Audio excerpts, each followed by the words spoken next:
Train number 04688, Kashmir, Budgam to Banihal, special fare visited on tourist train. இந்த train காலையில் 9 மணிக்கு படுகாம்ல இருந்து கிளம்பி 9:20 போல ஸ்ரீநகர் ரீச் ஆகுது. அங்கிருந்து ஜேர்னி பண்ணி பனிஹாலுக்கு போகுது. இந்த விஸ்டடாம் கோச்சோடைய ஜேர்னி எப்படி இருந்துச்சுன்ற பார்க்கலாம். Welcome to வாண்டர்லஸ்ட்.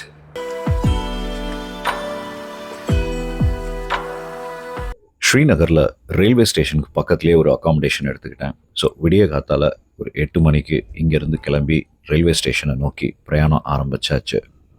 இப்போ நம்ம ட்ராவல் பண்ணிகிட்டு இருக்கிறது ஸ்ரீநகர் கன்னியாகுமரி ஹைவேயா. இந்த சில் வெதரில் இந்த மாதிரி ஒரு பைக் ரைட் எடுத்தால் அதுவும் செம்மையாக இருக்கும். ரயில்வே ஸ்டேஷனுக்கு போகக்கூடிய அந்த ரோடை நம்ம கேட்ச் பண்ணிட்டோம். ரியாலிட்டியில் ஸ்ரீநகரை விசிட் பண்ணுறதுக்கும் நம்ம நியூஸ் ஆர் மீடியாவில் பார்க்குற ஸ்ரீநகருக்கும் ரொம்பவே டிஃப்ரென்ஸ் இருக்குது. ஆன்வர்ட் ஜேர்னியில் ஸ்ரீநகர் ஸ்டேஷன் நான் இறங்கலை. செனாப் பிரிட்ஜ், உலகத்திலேயே மிக உயர்ந்த இடத்துல இருக்கக்கூடிய இந்த ரயில்வே பாலம் ஒரு புதிய சாதனையை உருவாக்கியிருக்கிறது. காஷ்மீரை ரெஸ்ட் ஆஃப் த இந்தியாவோட இந்த பிரிட்ஜ் ரயில் நெட்வொர்க் மூலமாக கனெக்ட் பண்ணு. ஸ்ரீநகர் ரயில்வே ஸ்டேஷனுக்கு வந்துட்டேன். ஜஸ்ட் ஒரு 10 மினிட்ஸ் தான் குயிக்காக ஆட்டோவில் ஒரு கூட்டிகிட்டு வந்துட்டாரு. ஸோ இப்போ அப்படியே ஸ்டேஷனுக்குள்ளே போகலாம். ட்ரெயின் வர வரைக்கும் ஸ்ரீநகர் ஸ்டேஷன் உள்ள என்னென்னலாம் இருக்குது அப்படின்றத பார்ப்போம். நார்மல் ட்ரெயினுடைய டைமிங்ஸ் பனிஹாலுக்கு 5 டைம்ஸும் சங்கல்தானுக்கு 2 ஆப்ரேட் ஆகுது. ஏர்லி மார்னிங் ரோடு தான் விரிச்சோடி இருக்குன்னு பார்த்தா ஸ்ரீநகர் ரயில்வே ஸ்டேஷனும் விரிச்சோடி காணப்படுது. 1 ஸ்டேஷன் 1 ப்ராடக்ட். ஸ்ரீநகர் ரயில்வே ஸ்டேஷனில் இந்த ஷாப்பில் காஷ்மீர் வில்லோ கிரிக்கெட் பேட்ஸ் விற்றுக்கிட்டு இருக்கிறாங்க. இங்கே மட்டும் இல்லை, காஷ்மீரில் பல இடங்களில் நீங்கள் பேட்ஸை ரோட்டில் விற்கிறத பார்க்க முடியும். காலையில் நேரம் ஒரு கடை கிடையாது. இந்த விக்ட்ரி கேட்ரஸ் மட்டும்தான் இந்த ஸ்டேஷனில் இருக்குது. ஒரு ஸ்நாக்கோ பிரேக்ஃபாஸ்ட் மாதிரி வாங்கி சாப்பிட்றீங்க அப்படின்னா கண்டிப்பாக அதை அவனில் வச்சு ஹீட் பண்ணி தான் சாப்பிடணும். விஸ்டடாம் கோச் EV1 அப்படின்ற லேபிள் உடையது. டோருடைய எக்ஸாக்ட் சென்டர் இந்த பகுதியில் தான் இந்த விஸ்டடாமுடைய கோச்சஸ் வரும் அப்படின்னாரு. ட்ரெயின் பிளாட்ஃபார்மை நோக்கி வர ஆரம்பிச்சிருச்சு. ட்ரெயின் வர ஒரு 10 மினிட்ஸுக்கு எக்ஸாக்ட்லி பார்த்தீங்க அப்படின்னு சொன்னால் எங்கேருந்து தான் இங்கே கூட்டம் வந்துச்சுன்னு தெரில. ஏகப்பட்ட மக்கள் வந்துட்டாங்க.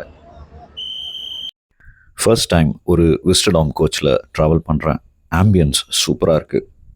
2+2 சீட்டிங் கொடுத்து பெரிய கிளாஸ் விண்டோஸ் வச்சுருக்காங்க. அண்ட் மேலேயுமே சீத்ரூ டைப் கிளாஸ் வச்சுருக்காங்க. அப்படியே இந்த கோச்சோடைய எண்டு வரைக்கும் நம்ம நடந்து போயிட்டு வரலாம்.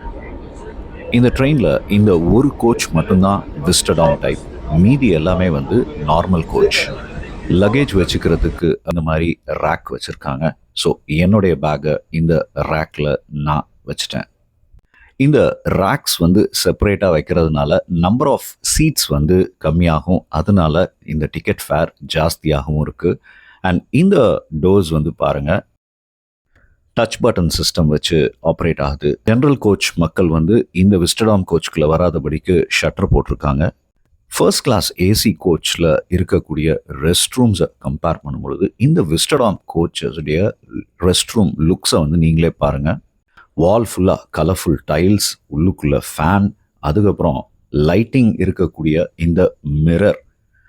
சீரியஸ்லி இந்தியன் ரயில்வேஸ் நினச்சா எவ்வளோ சூப்பராக வைக்கலாம், பட் பண்ண மாட்டேன்றாங்க. அண்ட் மக்களும் இந்த மாதிரி நீட்டாக அதை பயன்படுத்தவும் மாட்டேன்றாங்க. இந்த ஓவல் ஷேப்ட் விண்டோ மூலமாக இந்த சீனரியை பார்க்கலாம். இந்த ட்ரெயின்குள்ளே இருக்கிற எல்லா ஃபெசிலிட்டிஸையும் தாண்டி குறிப்பாக நம்ம இதில் ட்ராவல் பண்ணுறது இந்த ஜேர்னியோடைய வியூவை ரசிக்கிறதுக்கு தான். இவ்வளோ பெரிய கண்ணாடியை வச்சுட்டு அப்புறம் எதுக்குங்க இந்த விண்டோ பிளைண்ட்ஸை வைக்கிறீங்கன்னு சொல்லி அவர் ஒருத்தர் பாருங்கள், அந்த விண்டோ பிளைண்ட்ஸை ஏற்றிக்கிட்டே அவர் அங்கே விலாக் பண்ணிகிட்டு இருக்கிறாரு. இப்போது நம்ம சீட்டில் உட்காந்து இந்த வைட் கிளாஸ் விண்டோஸ் மூலமாக தெரிகிற இந்த சீனரி எப்படி விசிபிள் ஆகுதுன்றதை பார்ப்போம். இது நான் உட்காந்துருக்கிற சீட்டில் இருக்கிற விண்டோவுடைய வியூ. நல்ல ஒரு புஷ்பேக் சீட்டிங் சிஸ்டம் கொடுத்துருக்காங்க. நமக்கு கீழேயே சார்ஜிங் போர்ட்ஸோட. அண்ட் இந்த சீட்டிங்கோடைய இன்னொரு ஃபீச்சர் என்னன்னு பார்த்தீங்கன்னா, இந்த சீட்ஸை இப்படி நம்ம ரொட்டேட் பண்ணிக்கலாம். என்னதான் சீட் ரொட்டேஷன் ஆப்ஷன் இருந்தாலும் இந்த சீட்டை ரொட்டேட் பண்ணி நம்ம விண்டோவை ஃபேஸ் பண்ணி நம்ம உட்கார முடியாதது ஒரு ட்ராபேக். ரொட்டேட் பண்ணி நம்ம 4 பேர் சேர்ந்து வரோம் அப்படின்னு சொன்னால் நம்ம ஃபேஸ் பண்ணி உட்கார்ற மாதிரி தான் இது இருக்கே தவிர ரொட்டேட் பண்ணி நம்ம இந்த விண்டோவை நேராக பார்த்து ரசிச்சுட்டு வர மாதிரி இந்த சீட்டிங் இல்லை. இந்த 2 சைடு வியூஸுமே வந்து பார்த்து ரசிச்சுட்டு வந்தாலும் இந்த மேலே இருக்கிற இந்த சீத்ரூ கிளாஸஸ் வந்து எந்த பர்பஸுமே வந்து சர்வ் பண்ணாத மாதிரி தான் இருக்குது. பட் ஆக்சுவலாக இது தேவையே இல்லைன்னு நினைக்கிறேன். உள்ளுக்குள்ளே இருக்கிற இந்த டிஸ்பிளே போர்ட்ஸ் இதில் வந்து அப்ரோச்சிங் ஸ்டேஷன்ஸ் அண்ட் சில இன்ஸ்ட்ரக்ஷன்ஸை இதில் டிஸ்பிளே பண்ணிகிட்டே வராங்க. ஸோ அப்படியே உட்காந்து இந்த வியூ எல்லாம் என்ஜாய் பண்ணிகிட்டு இருந்தேன். என் பக்கத்தில் சர்பல் ராம்ஜி வந்து உட்காந்தாங்க. ஸோ அவங்கக்கிட்ட நான் இன்ட்ராக்ட் பண்ணிகிட்டு இருக்கும்போது அவங்க என்ன சொன்னாங்கன்னு பார்த்தீங்கன்னா, அவங்க வந்து ஆர்பிஎஃப் போலீஸாக. ஸோ அவங்க வந்து ஹரியானாவில் ஆர்பிஎஃப்பில் இருந்தவங்க. அவங்க இப்போ இங்கே காஷ்மீருக்கு வந்து இப்போ ஒரு ஷார்ட் டெம்பரரி பீரியட் போஸ்டிங்க்கு இங்கே வந்திருக்காங்க. ஸோ 2 இயர்ஸ் இங்கே இருப்பாங்களாம். அதுக்கப்புறம் இங்கேருந்து மறுபடியும் திரும்ப அவங்க ஹரியானாக்கே போயிடுவாங்க போல இருக்குது. ஸோ இப்போ ரீசெண்டாக தான் வந்தாங்களாம். அவங்களுமே இப்போ வந்து இந்த கிளைமேட் இதுக்கெலாம் வந்து அடாப்ட் ஆகிட்டு இருக்கோம் அப்படின்னாங்க. என்னதான் இந்த ஆம்பியன்ட் சீ-த்ரூ லக்ஸூரியஸ் விஸ்டடாம் கோச்சில் ட்ராவல் பண்ணியிருந்தாலும் நான் வரும்பொழுது 25 ரூபா கொடுத்து நான் வந்த இந்த நார்மல் ட்ரெயின் அதிகமாக என்ஜாயபுளாக இருந்துச்சு. ஒரு பக்கம் கஜகஜன்னு உள்ள கூட்டமாக இருந்தாலும் அந்த டோர் பகுதியில் போய் யார் நிற்கிறது அப்படின்னு சொல்லி ஒருத்தர் மாற்றி ஒருத்தர் டேர்ன் எடுத்து பார்க்குற மாதிரி இருந்துச்சு. அண்ட் 25 ருபீஸ்க்கு வரும்போது இருந்த அந்த ஜேர்னியோடைய அந்த சுவாரஸ்யமும் என்ஜாய்மெண்ட்டும் அந்த 900 ருபீஸ் விஸ்டடாம் கோச்சில் அப்படியே ரொம்ப சைலண்ட்டாக எலைட்டாக ஒரு வேறு விதமான ஒரு க்ரௌடோடு வருவது ஒரு பக்கம் நல்லா இருந்தாலும் ரேட்டிங்கில் இந்த நார்மல் ட்ரெயினுடைய எக்ஸ்பீரியன்ஸ் ஒரு படி ஜாஸ்தி. Most of the tour operators அவங்களுடைய காஷ்மீர் பேக்கேஜில் உங்களை டைரெக்டாக உதம்பூர் ஜங்ஷன்லேருந்து ஸ்ரீநகருக்கு பை கேப் கூட்டிகிட்டு போயிடுறாங்க. அப்படி போகும் பொழுது நீங்கள் இந்த அருமையான ட்ரெயின் ஜேர்னி, இந்த சீனரியை நீங்கள் மிஸ் பண்ணுறீங்கன்னு சொல்லுவேன். ஆல்டர்னேட்டாக உங்கள் டூர் ஆப்ரேட்டர்ஸ் கிட்ட பனிஹால்லேருந்து ஸ்ரீநகருக்கு ஈவினிங் 4 PM கிளம்பக்கூடிய இதே விஸ்டடாம் கோச்சில் டிக்கெட் புக் பண்ணி நீங்கள் இதில் ட்ராவல் பண்ணிங்கன்னா இந்த அட்டகாசமான சீனரிஸை பார்த்து என்ஜாய் பண்ணிவிட்டு போவீங்க. Approaching Qazigund station. இந்த காசிகுண்ட் ஸ்டேஷனில் நம்ம வரும்பொழுதே வந்து நிறைய ஸ்னோ நிரம்பி இருக்கிறத பார்த்தோம்.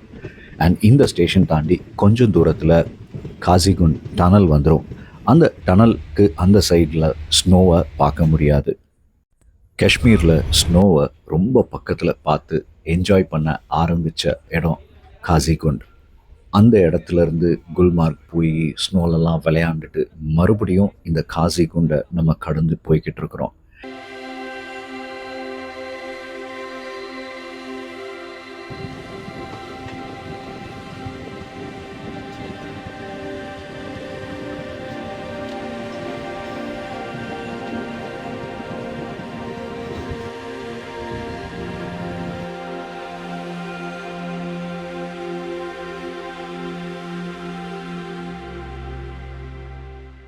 இந்த ஜேர்னியோடைய கடைசி சீனரி இந்த பகுதி தான். தூரத்தில் இருக்கிற மலை மேலே இருக்கிற கொஞ்சோண்டு ஸ்னோ அண்ட் இந்த ஏரியா ஃபுல்லாக ட்ரையாக இப்போது இலைகள்லாம் உதிர்ந்து போயிருக்கிற இந்த பகுதியை தாண்டின உடனே பனிஹால் ரயில்வே ஸ்டேஷன் வந்துடும். ஸ்ரீநகர்லேருந்து பனிஹால் ஸ்டேஷனுக்கு ரிட்டர்ன் வந்தாச்சு. ஸோ இந்த அட்டகாசமான விஸ்டடாம் கோச் ஜேர்னி இதையும் ஒரு எக்ஸ்பீரியன்ஸ் பார்த்தாச்சு.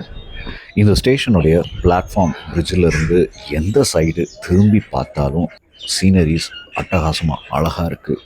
அண்ட் இங்கேயே நின்று கொஞ்ச நேரம் இந்த வியூவெல்லாம் அப்படியே சுற்றி ரசிக்கும்படியாக தான் இருக்குது. கண்டிப்பாக நீங்களும் இந்த இடங்களுக்கு வந்து நின்று இதை பார்த்தீங்கன்னா வாவ் அப்படின்னு சொல்லுவீங்க. ஸ்டேஷனுக்கு வெளியில் பாருங்கள், எத்தனை கேப்ஸ் வெயிட் பண்ணிகிட்ருக்காங்க பேசஞ்சர்ஸை ட்ரான்ஸ்போர்ட் பண்ணுறதுக்காக. அண்ட் இந்த பேசஞ்சர் கேப் சர்வீஸ்லாம் வந்து இந்த டைரக்ட் ட்ரெயின் வந்துச்சுன்னா ரொம்பவே அஃபெக்ட் ஆகும்னு சொல்கிறாங்க. ஸோ அடுத்து இங்கேருந்து நம்ம உதம்பூருக்கு கேப் பிடிச்சி தான் நம்ம போகணும். இப்போ இங்கேருந்து இந்த ஸ்டேஷனுடைய எக்ஸிட்டை நோக்கி பிரயாணம் பண்ணுவோம். இங்கே உட்காந்துருக்கிற இந்த ஆஃபீஸர்கிட்ட தான் வரும்பொழுது நிறைய இன்ஃபர்மேஷன் கேதர் பண்ணிக்கிட்டேன்.